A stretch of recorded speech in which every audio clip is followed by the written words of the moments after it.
L'assemblée de Jérusalem. Quelques hommes vinrent de Judée à Antioche et se mirent à donner aux frères cet enseignement.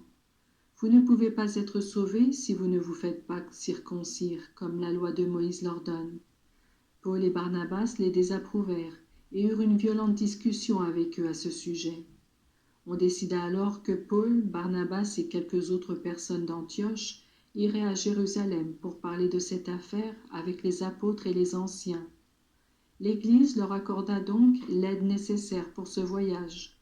Ils traversèrent la Phénicie et la Samarie en racontant comment les non-juifs s'étaient tournés vers Dieu. Cette nouvelle causait une grande joie à tous les frères. Quand ils arrivèrent à Jérusalem, ils furent accueillis par l'Église, les apôtres et les anciens, et ils leur racontèrent tout ce que Dieu avait fait par eux.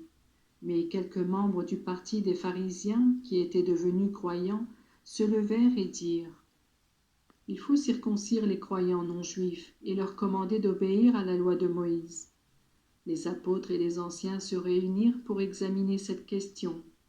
Après une longue discussion, Pierre se leva et dit : « Frères, vous savez que Dieu m'a choisi parmi vous il y a longtemps pour que j'annonce la bonne nouvelle à ceux qui ne sont pas juifs, afin qu'ils l'entendent et qu'ils croient.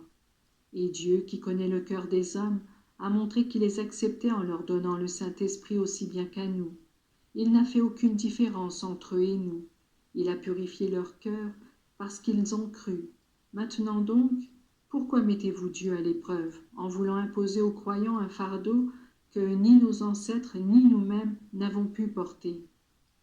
Nous croyons au contraire que nous sommes sauvés par la grâce du Seigneur Jésus, de la même manière qu'eux. » Alors toute l'assemblée garda le silence, et l'on écouta Barnabas et Paul raconter tous les miracles et les prodiges que Dieu avait accomplis par eux au milieu des non-juifs. Quand ils eurent fini de parler, Jacques prit la parole et dit : « Frères, écoutez-moi. Simon a raconté comment Dieu a pris soin dès le début de ceux qui ne sont pas juifs pour choisir parmi eux un peuple qui lui appartienne. Et les paroles des prophètes s'accordent avec cela, car l'Écriture déclare : « Après cela, je reviendrai, dit le Seigneur, et je reconstruirai la maison de David qui s'était écroulée. Je relèverai ses ruines et je la redresserai. Alors tous les hommes chercheront le Seigneur, oui, toutes les nations que j'ai appelées à être miennes. Voilà ce que déclare le Seigneur, qui a fait connaître ces choses depuis longtemps.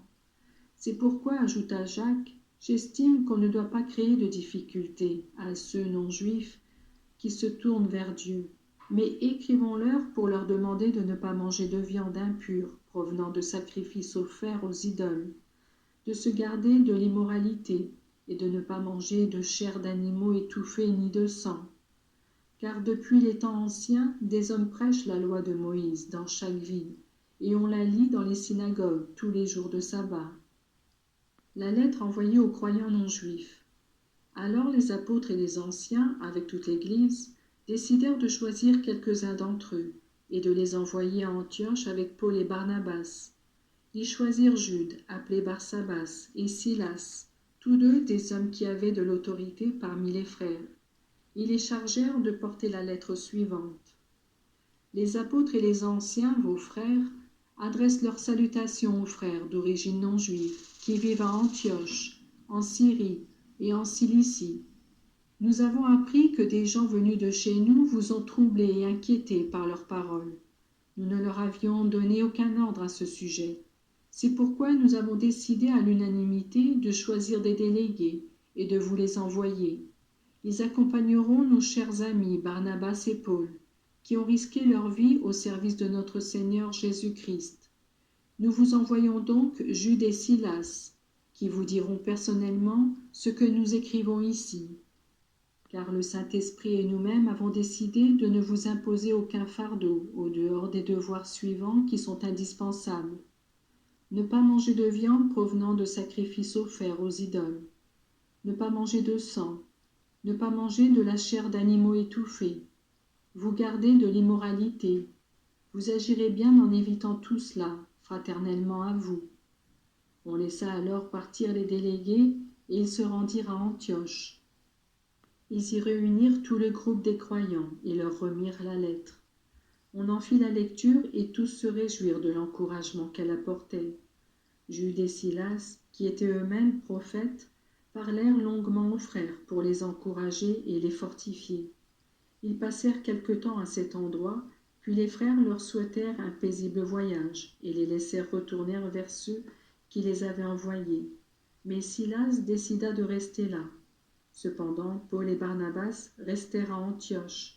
Avec beaucoup d'autres, ils enseignaient et prêchaient la parole du Seigneur. Paul et Barnabas se séparent. Quelque temps après, Paul dit à Barnabas, « Retournons visiter les frères dans toutes les villes où nous avons annoncé la parole du Seigneur, pour voir comment ils vont. » Barnabas voulait emmener avec eux Jean, surnommé Marc, mais Paul estimait qu'il ne fallait pas l'emmener, parce qu'il les avait quittés en Pamphylie et ne les avait plus accompagnés dans leur travail. Ils eurent une si vive discussion qu'ils se séparèrent. Barnabas prit Marc avec lui et s'embarqua pour Chypre, tandis que Paul choisit Silas et partit, après avoir été confié par les frères à la grâce du Seigneur. Il traversa la Syrie et la Cilicie en fortifiant les églises dans la foi.